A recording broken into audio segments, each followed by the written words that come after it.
This series came about on an assignment that I was working for New Jersey Network, and we were in Asbury Park doing a story about Asbury Park and their attempted comeback after falling on hard times.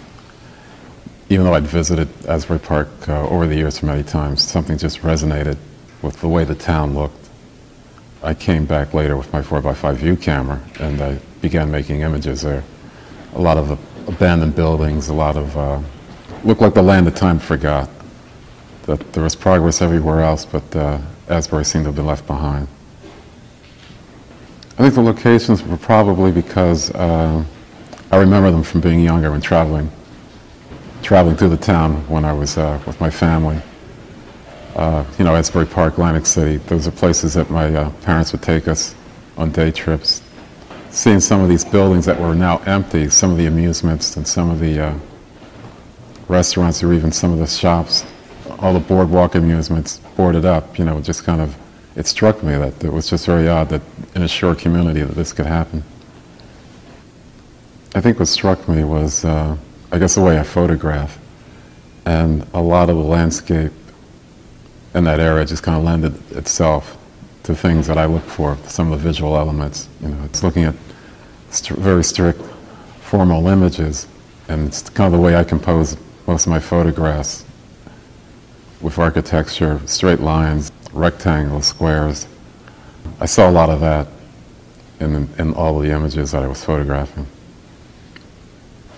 I like working with a big negative, getting a lot of clarity out of that, as opposed to working, say, in 35.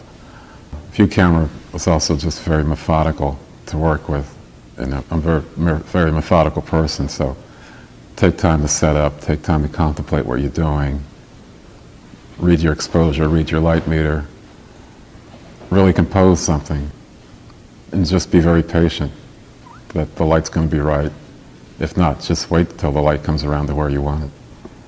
I'm alone out there with my camera, and there's not a lot else going on when I'm photographing, because I managed to isolate those images.